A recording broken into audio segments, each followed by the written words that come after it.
আসসালামু আলাইকুম এভরিওয়ান, সবাই কেমন আছেন?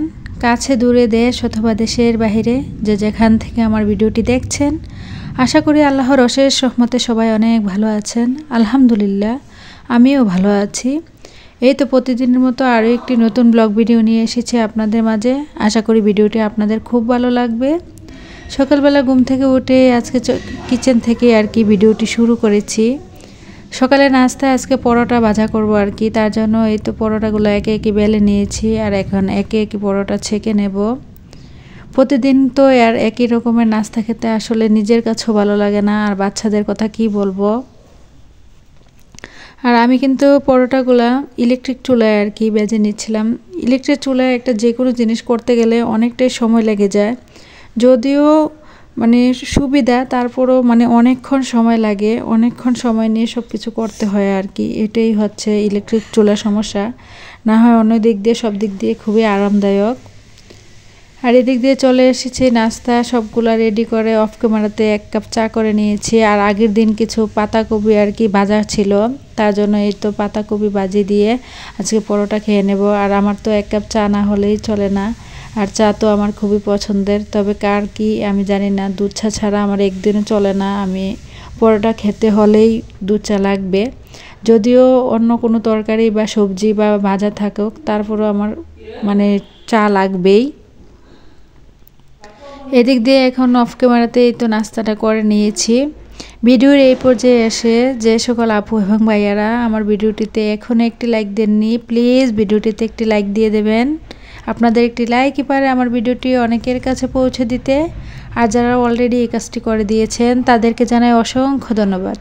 আর আপনি যদি এই ধরনের লাইফস্টাইল ব্লগ ভিডিও দেখতে পছন্দ করেন, তাহলে আমার চ্যানেলটি সাবস্ক্রাইব করে পাশেই থেকে যেতে পারেন। পাশে থাকা বেল বাটনের অল অপশনটি প্রেস করে দেবেন। আপনার সময় সুযোগ মতো আমি যখন নতুন ভিডিও ছাড়ার সাথে সাথে নোটিফিকেশন আপনি চেয়ে নিতে পারবেন। এদিক দিয়ে এই তো অনলাইন থেকে একটা অনেক বড় পার্সেল নিয়ে এসেছি। আর পার্সেলটা কি এই তো আপনাদের দেখিয়ে দিচ্ছি। এই পার্সেলটা মানে 8 কেজি ওজন ছিল আর কি, এত ওজন কাঠের আর কি এই পার্সেলটা। আর এই পার্সেলটা প্রায় আমার কাছ থেকে মানে 2500 টাকা নিয়েছে আর কি, ডেলিভারি চার্জ সহকারে। আমি একটা ফেসবুকের পেজ থেকে এনেছিলাম কাঠের তৈরি, এটা ওয়াল হ্যাঙ্গিং শোপিস রাখার জন্য নিয়ে এসেছি। আর এদিক দিয়ে চলে এসেছি, যেহেতু এখন ডিসেম্বর মাস, সবারই কম বেশি বাড়িতে যাওয়া হবে। আমি যেহেতু ভাড়া বাসায় থাকি, তার জন্য দেশের বাড়িতে যাব, তার জন্য এখানে কিছু মার্কেট করেছি। মার্কেট বলতে আমি মেয়ের জন্যই মার্কেট করেছি, আর বাসায় কারোর জন্যই মার্কেট করিনি। আমার কিন্তু আসলে অনেকগুলো ড্রেস আছে, তার জন্য আর আমি নতুন করে কোনো ড্রেস নেইনি। এত ড্রেস আসলে সারাক্ষণ বেশিরভাগ সময় কিন্তু বাসায় থাকি, কোথাও যাওয়া হয় না, যার কারণে ওইগুলো আর পরা হয় না আর কি। তার জন্য শুধু মেয়ের জন্য এই যে কিউট একটা ড্রেস এনেছি, জামা। কিন্তু এই জামাটা আমার খুবই পছন্দের হয়েছিল, কিন্তু মানে জামাটা আপনারা বুঝতে পারছেন কিনা জানি না, এটা পিঙ্ক কালারের ছিল, পিঙ্ক কালারের মধ্যে কালো কালো আর কি। আর একটা শীতের জ্যাকেট নিয়েছি, জিন্স। আর ওর বাবা যদিও ওর জন্য ক্যাশ জুতা পাঠিয়েছে, তারপরও আমি একজোড় জুতা নিলাম। আমার কেন জানি মার্কেটে গেলে মেয়েদের কাপড়, মেয়েদের জুতা মানে খুবই পছন্দ হয়ে যায়, তার জন্য না নিয়ে পারি না। তার জন্য মানে আরেক জোড় জুতা নিয়ে এসেছি আর কি। আর এদিক দিয়ে ছেলের জন্য শুধু জাস্ট একটাই গেঞ্জি নিয়েছি, ফুল হাতা। ওদেরও অনেক কাপড় চোপড় রয়ে গিয়েছে। আর বেশ কিছুদিন আগে যেহেতু মেয়ের বার্থডে গিয়েছিল, মেয়ের বার্থডের সময় সবাই মার্কেট করেছিলাম, তার জন্য আর বেশি কিছু কেনাকাটা করিনি। হালকা শীতের জন্য হালকা কিছু কেনাকাটা করে নিয়েছি। আর এই যে কিউট একজোড় জুতা দেখতে পাচ্ছেন, এই জুতাগুলো কিন্তু মানে আমার মেয়ের অনেকটাই পছন্দ হয়েছিল। যখন আমি জুতা দোকানে গিয়েছিলাম, এই জুতাগুলো ফেলে কোনোভাবে আসতেছে না, তার জন্য নিয়ে আসলাম আর কি। আর এই জুতা জোড়া 500 টাকা নিয়েছে আমার কাছ থেকে, মানে লাইটিং সিস্টেম আর কি। আর দেখতে কিন্তু অনেকটাই সুন্দর ছিল, কিউট প্রজাপতি সিস্টেম, মানে এটাও পিঙ্ক কালারের ছিল। জানি না আপনারা ভিডিওতে ফুল কালারগুলো বুঝতে পারছেন কিনা। এদিক দিয়ে মার্কেটগুলো দেখিয়ে অনলাইনের পেজ থেকে কি আনলাম সব কিছু দেখিয়ে চলে এসেছি দুপুরে রান্নাবান্না করার জন্য। আর আজকেই কিন্তু আমরা দেশের বাড়িতে চলে যাব, মানে আমার যাওয়ার প্রোগ্রাম ছিল আরও 2 দিন পর, কিন্তু বাড়িতে একটু সমস্যার কারণে আমার খুব তাড়াতাড়ি যেতে হচ্ছে। যদিও একা বাসায় থাকি, তারপরও নিজেরা রান্না বান্না করে দুপুরে খাওয়া দাওয়া করে তারপরে বিকেলে যাব আর কি। বিকেলবেলা যাওয়া হবে।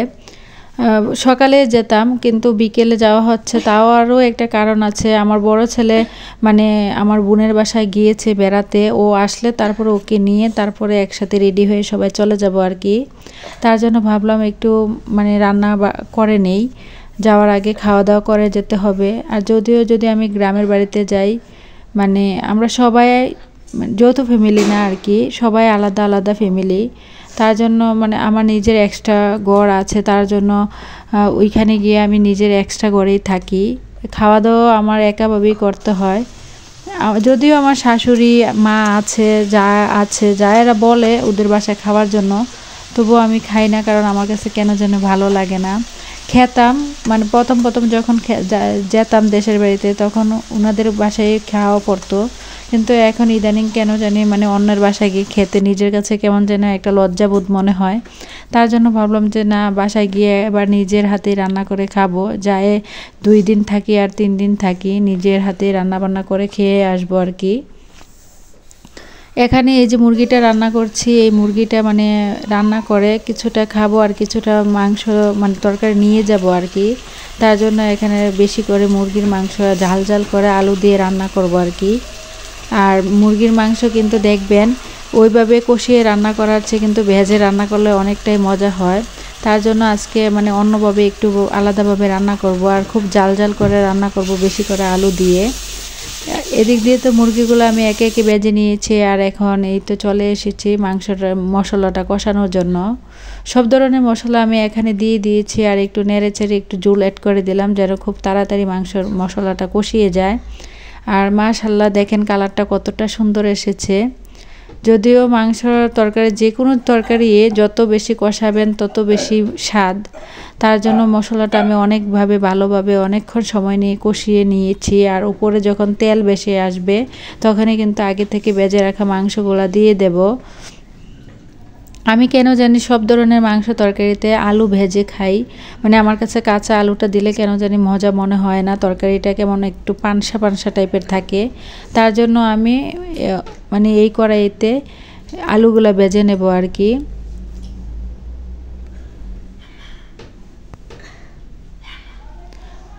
তার জন্য এই তো কড়াইতে আমি তেল দিয়ে দিয়েছি, আর এখন একে একে আলুগুলা দিয়ে দেব।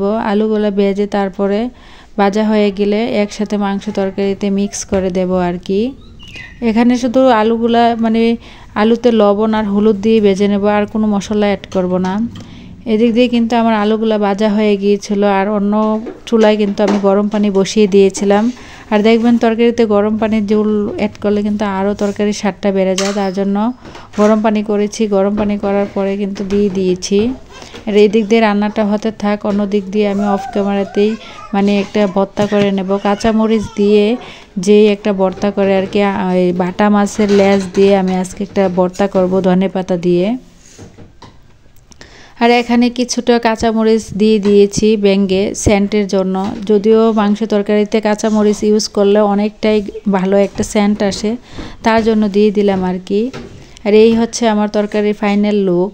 যখন তরকারিটা দেখাতে গিয়েছিলাম ঠিকই তখনই কিন্তু কারেন্ট চলে গিয়েছিল, তার জন্য আমি মানে মোবাইলে লাইট দিয়ে ভিডিও করতে হয়েছে। তারপর অফ ক্যামেরাতেই আমি কিন্তু ভর্তাটা বানিয়ে নিয়েছি এখানে। এই তো কাঁচামরিচ ধনেপাতা দিয়ে মাছ দিয়ে ভর্তা করে নিয়েছি। খুব তাড়াতাড়ি করছিলাম কারণ দিন তো খুবই ছোট, তার জন্য এখানে রেডি হয়ে চলে এসেছি। গাড়ির জন্য অপেক্ষা করছিলাম আমার মেয়ে আমার ছেলেরা। ভিডিওটা এই পর্যন্তই, সবাই ভালো থাকবেন। খুদা হাফেজ, আসসালামু আলাইকুম।